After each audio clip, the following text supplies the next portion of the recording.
গত পরশু 11 ডিসেম্বর ছিল বিশ্বের সর্বকালের অন্যতম সেরা দাবাড়ু, 5 বারের বিশ্ব চ্যাম্পিয়ন বিশ্বনাথন আনন্দের জন্মদিন।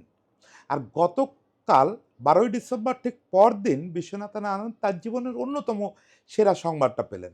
সেটা হচ্ছে তার স্টুডেন্ট ডি গুকেশ সর্বকনিষ্ঠ দাবাড়ু হিসাবে বিশ্ব চ্যাম্পিয়ন হচ্ছে। This is the heritage of Indian দাবা। আজকে যখন এই কথাটা বলতেছি, এই কথাটার ভেতর কিন্তু একটা বেদনা লুকানো আছে।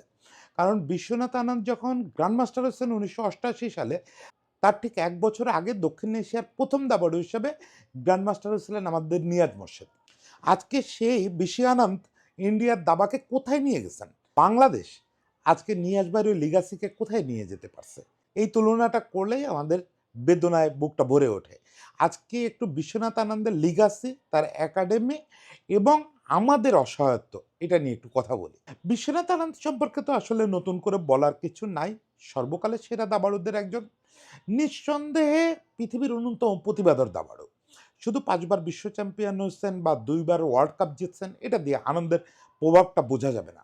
বিশ্বনাথ আনন্দ এমন একটা সময় দাবা শুরু করছেন যখনও পর্যন্ত রাশিয়ানদের দাপট ছিল, বা ওই অঞ্চলের দাবাড়ুরা তখনও বিশ্ব শাসন করতেছে। এর সঙ্গে চীন, আমেরিকা, এদের প্রবল প্রতাপ। সেই জায়গা থেকে উঠে এসে প্রথম ইন্ডিয়ান হিসাবে বিশ্ব চ্যাম্পিয়ন হচ্ছেন। একই সঙ্গে বিশ্ব চ্যাম্পিয়নশিপ 5 বার জিতছেন। মানে দাবায় যে আমাদের দক্ষিণ এশিয়ানরা কিছু করতে পারে, আদৌ দাপট দেখাইতে পারে, এই জিনিসটা প্রথম এবং একমাত্রবার দেখাইছেন বিশ্বনাথ আনন্দ। দাবার একটা মিথে পরিণত হয়েছেন। কিন্তু আনন্দ এই জায়গাটায় থেমে থাকেন নাই। দেখেন, বিশ্বনাথ আনন্দের ব্যাপারে আমি প্রথম যে আগ্রহটা টের পাই, সেটা হচ্ছে একবার বিশ্বনাথ আনন্দরে জিজ্ঞেস করা হয়েছিল একটা ইন্টারভিউতে যে, "আপনি এত বেশি কনসেনট্রেট করেন কিভাবে? এত বেশি ফোকাসড থাকেন কিভাবে?" তো সে বলছিল যে, "আমার পৃথিবীতে যতটুকু তথ্যের দরকার হয় তার বেশি তথ্য আমি কখনো গ্রহণ করি না। আমি নিউজ পেপার পড়ি না, আমি টিভি দেখি না, আমি লোকজনের সঙ্গে গসিপে অংশ নেই না। আমার জীবন, বিনোদন, পাস টাইম সবই দাবা। আমার শুধু দাবা বিষয়ক তথ্যের দরকার। এর বাইরে আমার কিছু দরকার নেই। ফলে আমার ফোকাস রাখাটা কোনো কঠিন কিছু হয় না। আমি শুধু দাবাতেই বসবাস করি।" এই যে দাবাতে বসবাস করা, এই ব্যাপারটাকে আনন্দ সত্যি বলে প্রমাণ করছেন। আনন্দ তো অলমোস্ট গত ১ দশক ধরে আর দাবায় ওই শ্রেষ্ঠ স্থানটা ধরে রাখেন নাই। ইনফ্যাক্ট একটা পর্যায়ের পরে শ্রেষ্ঠ দাবাড়ুরা দাবায় এক ধরনের বিনোদনমূলক জীবনযাপন করতে থাকে। আনন্দ এখনো দাবা খেলেন। বিভিন্ন জায়গায় আমন্ত্রণমূলক টুর্নামেন্ট খেলতে যান বা এই জাতীয় ব্যাপার। কিন্তু আনন্দ কিভাবে এখনো দাবায় বেঁচে আছেন? সেটা হচ্ছে আনন্দ একটা একাডেমি করছেন ইন্ডিয়াতে। একটা একাডেমি করে সেই একাডেমি দিয়েই ইন্ডিয়ার নতুন একটা যুগ প্রতিষ্ঠা করছেন। কার্যত ২০১৫-১৬ থেকে আনন্দ বিশ্বসেরাদের তালিকা থেকে সরে গেছেন।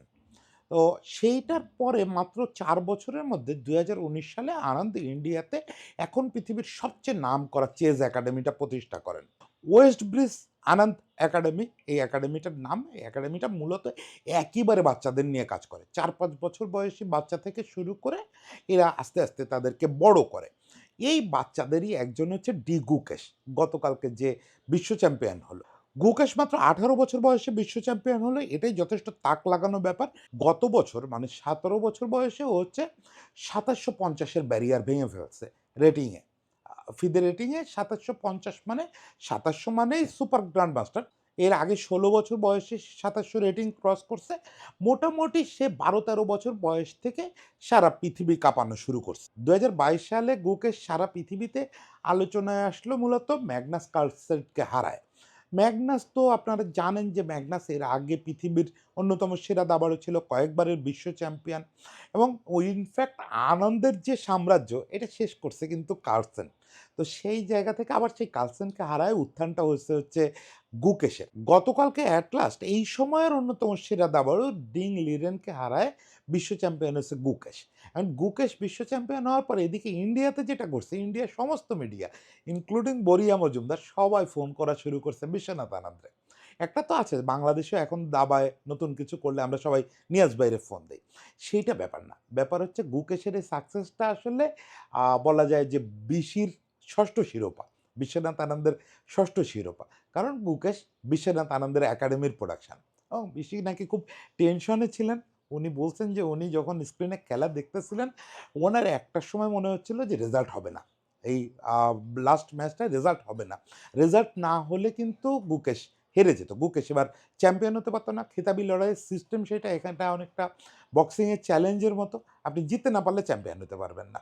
তো সেই জিনিসটা হবে বলে একটা সময় আনন্দ মনে করতেছিলেন, এবং বরিয়া মজুমদারকে দেওয়া ইন্টারভিউতে উনি বলতেছিলেন যে, "আমি কোয়াইট কনফার্ম আমি ওই অবস্থায় থাকলে ড্র মেনে নিতাম।" সেই জায়গা থেকে গুকেশ টার্ন অ্যারাউন্ড করছেন। সেই জায়গা থেকে ফিরে এসে গুকেশ এই পিচ্চি ১৮ বছরের সে বিশ্ব চ্যাম্পিয়ন হচ্ছে। মানে এইটা বলা যায় যে আনন্দকে যদি তাজ্জব করে দিতে পারে কেউ, নিশ্চিতভাবেই বলা যায় যে সে আনন্দকে হয়তো ছাড়ায় যাবে। এবং এই ছেলেটার উত্থান হচ্ছে ইয়ের একাডেমিতে, আনন্দের একাডেমি থেকে। শুধু তাই না, আনন্দের একাডেমির একমাত্র প্রোডাকশন এই বিশ্ব চ্যাম্পিয়ন গুকেশ না। আনন্দ অলরেডি আরও দুজন বিশ্ব কাঁপানো গ্র্যান্ডমাস্টার এখান থেকে উপহার দিয়েছেন। দুজনেরই নাম আপনি যদি দাবার মোটামুটি ফলোয়ার হন আপনি জেনে গেছেন। একজন হচ্ছে প্রজ্ঞানন্দ রমেশবাবু, একজন হচ্ছে তার বোন বৈশালী রমেশবাবু। খুবই ইন্টারেস্টিংভাবে প্রজ্ঞানন্দ রমেশবাবু এবং বৈশালী রমেশবাবু দুজনই গুকেশের চেয়ে বেশি আলোচনায় ছিল গত বছর ২-৩। এবং অনেকে ভাবতেছিলেন যে প্রজ্ঞানন্দ রমেশবাবুই হয়তো এবারের এই যে খেতাবি লড়াই এটাতে একটা কিছু করে ফেলবে। বয়স খুবই কম, তারপরেও তারে নিয়ে ওই উৎসাহের কারণ ছিল। প্রজ্ঞানন্দ রমেশবাবুও ১০-১১ বছর বয়স থেকে মোটামুটি ওয়ার্ল্ড কাঁপানো শুরু করছে। সে পৃথিবীর সবচেয়ে কনিষ্ঠ ফিদে মাস্টার। এরপরে দ্রুততম সময়ে সে ২৭০০ রেটিং পার করছে এবং এবার খেতাবি লড়াই লড়ল। এর আগে একটা চ্যাম্পিয়নশিপ জিততে হয়, সেইটা জিতে সে সেই যোগ্যতাটা অর্জন করছে। সেও আনন্দের একাডেমির স্টুডেন্ট। আরও ইন্টারেস্টিং হচ্ছে প্রজ্ঞানন্দ এবং তার বোন বৈশালী ওরা অনেকগুলো রেকর্ড করছে। বৈশালীও গ্র্যান্ড মাস্টার। পৃথিবীর প্রথম ভাই বোন গ্র্যান্ডমাস্টার জুটি হচ্ছে প্রজ্ঞানন্দ আর বৈশালী। শুধু তাই না, পৃথিবীর প্রথম ভাই বোন জুটি যারা খেতাবি লড়াইয়ে অংশ নিছে এই ২০২৪ সালে, তারা হচ্ছে এই প্রজ্ঞানন্দ আর বৈশালী জুটি। বৈশালীও ২৫০০-র উপরে রেটিং করে ফেলছে, যেটা ইন্ডিয়ান মেয়েদের মধ্যে সর্বোচ্চ। সব মিলে আনন্দের এই একাডেমি থেকে অলরেডি ৬ জন গ্র্যান্ডমাস্টার বেরোচ্ছে এবং সবার বয়স ১৮ কম। সবার বয়স ১৮ কম, মানে বাচ্চা বাচ্চা ছেলে পেলে। এবং আমরা বিভিন্ন রিপোর্ট পড়লাম, তাতে ওরা বলতেছে যে অলরেডি যতজন ফিদে মাস্টার আছে লাইনে, তাতে একটা ভিড় লেগে যাবে আগামী দিনে আনন্দের এই একাডেমি থেকে জিএম বেরোনোর। এবং মজার ব্যাপার হচ্ছে একাডেমি থেকে ৩ জন ২৭০০ রেটিং ক্রস করছে এই একাডেমির স্টুডেন্ট। ২৭০০ রেটিংটা আগেও একবার বলছি যে সুপার গ্র্যান্ড মাস্টার বলা হয়। সুপার গ্র্যান্ড মাস্টার যে ব্যাপারটা, গ্র্যান্ড মাস্টারদের জীবনে একটা স্বপ্ন থাকে যে গ্র্যান্ড মাস্টার তো হয়েছে, রিটায়ার করার আগে মানে ওই লাইফে যাওয়ার আগে যেন ২৭০০টা অ্যাচিভ করতে পারি। এটা সবচেয়ে বেশি বলতেন আমাদের জিয়াবাই। জিয়াবাইয়ের একটা খুব স্বপ্ন ছিল যে জিয়াবাই ২৭০০ রেটিং স্পর্শ করবেন। সেটা জিয়াবাই করে যেতে পারেন নাই। মারা গেলেন কিছুদিন আগে। ও সেই লড়াই থেকে জিয়াবাই অনেক আগেই সরে আসছেন। এখন একটু আমি আমাদের দেশের পার্সপেক্টিভে আসি। দেখেন, যেটা আগেই বলছি যে বিশি আনন্দের ১ বছর আগেই কিন্তু নিয়াজ ভাই জিএম হয়েছে। এবং নিয়াজ ভাই যখন জিএম হলো, তারপরে যদি আমরা ওই প্রসেসটা ঠিক রাখতে পারতাম, যে ওই যে ব্যাপারটা আপনার জিএম হওয়া এবং জিএম পরবর্তী কর্মকাণ্ড, এটার জন্য একটা বিশাল ব্যাপার হচ্ছে খেলা। আপনি কিন্তু যাত্রার সঙ্গে খেললে হবে না। দাবা তো আপনি খেলতেই পারেন। এখান থেকে বোর্ড আর নিয়ে বেরোয় যান, ৪ দোকানের সামনে বসে নেন, ১০০ জন লোক পাবেন দাবা খেলার জন্য। কিন্তু এই খেলে তো আপনি জিএম হতে পারবেন না। এই খেলে তো আপনি ২৭০০ রেটিং পাবেন না। আপনাকে প্রপারলি জিএমদের এগেইনস্টে খেলতে হবে। মানে আপনি যদি একজন ফিদে মাস্টার হন, যারা দাবা বোঝেন এবং দাবার নিয়মকানুন জানেন, তারা পরিষ্কার জানেন যে আপনি একজন ফিদে মাস্টার হলে আপনার জিএম নর্ম অর্জন করতে গেলে জিএমদের এগেইনস্টে, ভালো করে বললে বেশি রেটিংয়ের খেলোয়াড়দের এগেইনস্টে খেলতে হবে। এবং সেটা খুব দ্রুত খেলতে হবে। কারণ তা না হলে আপনি নর্ম অ্যাচিভ করতে পারবেন না। এবং যত দ্রুত খেলবেন, যত বেশি খেলবেন, তত বেশি আপনার নর্ম আগাবে, রেটিং আগাবে, আপনার দেশের দাবা আগাবে। এই জিনিসটা আমাদের কক্ষনো করা হয় নাই। একান্ত নিজেদের চেষ্টায় আমরা পরে আরও ৪ জন জিএম পাইছি। এবং এদের কাউকে আমরা সেই সুযোগটা দিতে পারি নাই যে এরা দেশের বাইরে গিয়ে বা অনলাইন কম্পিটিশনে এরা অনেক বেশি ম্যাচ খেলবে, ফলে কারো রেটিং ২৭০০ হবে এবং আমরা আরও অনেক বেশি দাবাড়ু পাবো। আমাদের ফেডারেশন, আমাদের গভর্নমেন্ট পুরোপুরি ব্যর্থ হয়েছে এই কাজটা করতে, যে আমাদের দাবাড়ুদের মিনিমাম খেলার সুযোগ করে দিতে। আমাদের দেখেন গত ৪-৫ বছরে যদি আপনি দেখেন, আমি সবার নাম মনে রাখতে পারি না। ফাহাদ নামে একটা ছেলের কথা মনে আছে। গত ৪-৫ বছর বা ৬-৭ বছরে অন্তত আমাদের এই গুকেশের মতো এত বড় প্রতিভাবান না হলেও এর কাছাকাছি প্রতিভাবান অন্তত ১০টা ফিদে মাস্টার আসছে। যাদের নিউজ আমি পত্রিকায় পড়ছি। এই সময় তো আর আমি দাবার রিপোর্টিং করি নাই। আমি পত্রিকায় পড়ছি। অলরেডি ২০০০ এর কাছাকাছি রেটিং চলে গেছে। তারপরে কি হইছে? এদের আমরা খেলতেই দিতে পারি নাই। ওই সাকুল্যের জাতীয় চ্যাম্পিয়নশিপ। জাতীয় চ্যাম্পিয়নশিপে আমাদের লোকাল ৪ জন জিএম আছে যাদের রেটিং ফল করতে, করতে অলরেডি ১৮০০-১৯০০ তে চলে আসছে। তাদের এগেইনস্টে খেলে ও কি রেটিং অ্যাচিভ করবে? ও তো নর্মই পাবে না। ফলে জিএম নর্ম ছাড়াই এদের জীবনটা শেষ হয়ে যাচ্ছে। আমাদের এই লোকাল ফিল্ডের মাস্টারদের। এদের জিএম মাস্টার পাওয়ার একমাত্র উপায় হচ্ছে দেশের বাইরে যাওয়া অথবা ইন্টারন্যাশনাল অনলাইন টুর্নামেন্টে অংশ নেওয়া। দুইটার কোনোটার ব্যাপারেই আমাদের ফেডারেশনের কোনো উদ্যোগ নাই। দেখেন জিয়া ভাই বহুবার বলছে জিয়া ভাই বিসিএস ক্যাডার। সেই চাকরি ছেড়ে দিয়ে নিজের খরচে দাবা খেলছে। কারণ ওই বউয়ের একটু ইনকাম ছিল সেই সুবাদে। এবং নিজের খরচে একটা মানুষ কতবার পারে যে আমেরিকায় গিয়ে, রাশিয়ায় গিয়ে এসব টুর্নামেন্ট খেলতে। সর্বোচ্চ চেষ্টা জিয়া ভাই করছে। একটু সাপোর্ট পাইলে জিয়া ভাই ২৭০০ রেটিং পার করে ফেলত। এবং আমাদের ৫ গ্র্যান্ড মাস্টারের ভিতরে পরে ৪ জনই ২৭০০ পার করার যোগ্য ছিল। আমি জেনে শুনে বলতেছি। কারণ ওদের খেলা তো আমি দেখছি ওদের ওই সময় ইন্টারন্যাশনাল লেভেলে কারা কী করতেছে আমি জানতাম।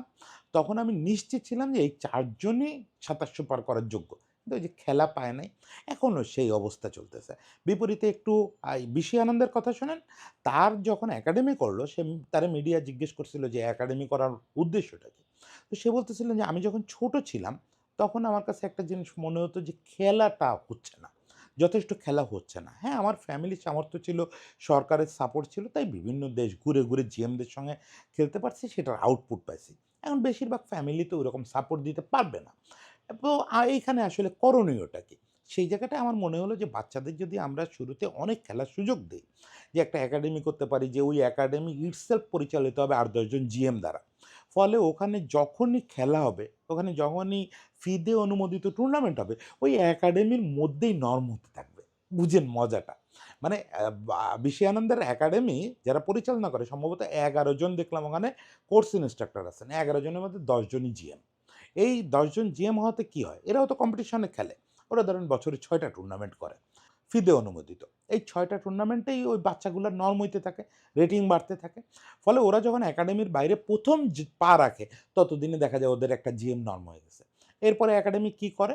ওটাও ওই সাক্ষাৎকারে বিশি বলতেছিলেন যে, এরপরে আমার টার্গেট হচ্ছে অনলাইন টুর্নামেন্ট করা।" কারণ এই বাচ্চাদের বিদেশে ট্রাভেল করার সামর্থ্য খুব বেশি থাকে না এবং এদের এত ফান্ডিং আমি কোথা থেকে করাবো? যদিও ওনার সঙ্গে বড় একটা শিল্পপতির আছে। কিন্তু এত ফান্ডিং করা তো কঠিন। তখন ফিদে কিন্তু একটা দারুণ কাজ করছে ২০১৯-২০ করোনার পর থেকে অনুমোদন দিচ্ছে যে আপনি অনলাইনে ফিদে অনুমোদিত রেটিং টুর্নামেন্ট করতে পারবেন। এই জায়গাটা চান্স নিছে হচ্ছে এই বিশ্বনাথ আনন্দের একাডেমি। সে সারা বছর একটার পরে একটা অনলাইন টুর্নামেন্টে বাচ্চাদের খেলায়। কখনো দেখা যায় আফ্রিকান কোনো চেস ফেডারেশনের আয়োজিত একটা অনলাইন টুর্নামেন্ট হচ্ছে, ওখানে সে ১০ টা বাচ্চারে পাঠায় দেয়।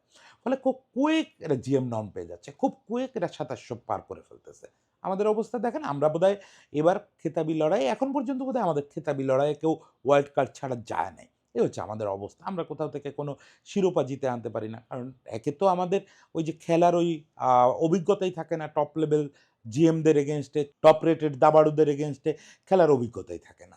আবার একই সঙ্গে ওই জিনিসটা আবার অভ্যস্ততাও তৈরি করে। আপনি যখন খেতাব জিততে যাবেন, দেখেন আমাদের রাজীব একাধিকবার এমন হইছে যে বিভিন্ন বড়, বড় টুর্নামেন্টে একটা এমন ফাইনাল জায়গায় দাঁড়ায় গেছে যে ওই জায়গায় একটা ম্যাচ জিতলে বা ড্র করলে রাজীব হয়তো খেতাবি লড়াইয়ে চলে যাবে। এরকম পরিস্থিতি হয়েছে। রাজীব সম্ভবত ৩ বার এরকম অবস্থায় গেছে। কিন্তু ও ফাইনাল ব্রেকটা করতে পারেনি। করতে পারত। ও যদি আগের বছর এমন হতো যে ৫ বার ও ওই লেভেলে খেলছে। এই যে দেখেন প্রজ্ঞানন্দ রমেশবাবুর কথা বললাম, আ গুকেশের কথা বললাম। দুজনই ২০২২ সালে কার্লসল্যান্ডে হারাইছে। ম্যাগনাস কার্লসল্যান্ডে। এখন উম ওই ম্যাগনাস পর্যন্ত যাওয়া তো লাগছে। এই ২ টারে ম্যাগনাস পর্যন্ত পৌঁছায় দিছে কে? আনন্দের একাডেমির স্টুডেন্ট যাদের রেটিং অলরেডি ২৫০০ ছুঁয়ে গেছে। তাদের এগেইনস্টে ম্যাগনাস খেলবে না কেন? ফলে এই জিনিসটা হচ্ছে। সেই জায়গাটায় আমরা আগে শুরু করে ১ বছর আগে আমরা দক্ষিণ এশিয়ার ১ম গ্র্যান্ড মাস্টার পাইছি। যখনও আনন্দ গ্র্যান্ড মাস্টার হয় নাই, সেই সময় আমরা পাইছি অলরেডি ইন্ডিয়ার গ্র্যান্ড মাস্টারের সংখ্যা ৮৫। ক্যান ইউ ইমাজিন ৮৫ তার মধ্যে ১০ টা মেয়ে জিএম আছে। একটা তার মধ্যে বৈশালী। ৮৫ টা গ্র্যান্ড মাস্টার এখন ইন্ডিয়ার এবং তার মধ্যে ৬ টা বেরোইছে শুধু আনন্দের একাডেমি থেকে এবং নিশ্চিত থাকেন আগামী ১ বছরের ভিতরে আনন্দের একাডেমি থেকে আরও ১৫ টা জিএম বেরোবে এবং আগামী ১ বছরের মধ্যে ইন্ডিয়ার জিএম এর সংখ্যা দাঁড়াবে ১৫০'র উপরে। আমরা এই ৫ জন নিয়ে কান্নাকাটি করে যেতে থাকবো যে কেন আমাদের জিএম বাড়ে না, কেন আমাদের জিএম বাড়বে না? জিএম কি আম গাছে ধরে না তেঁতুল গাছে ধরে যে আপনি পাড়ে, পাড়ে আনবেন ওটার জন্য প্রচুর টুর্নামেন্ট খেলা লাগে, প্রচুর হাই রেটিং টুর্নামেন্ট খেলা লাগে। ওই জিনিসটা যতদিন না হবে ততদিন এরকমই হবে। তো সবাই ভালো থাকবেন, শুভেচ্ছা।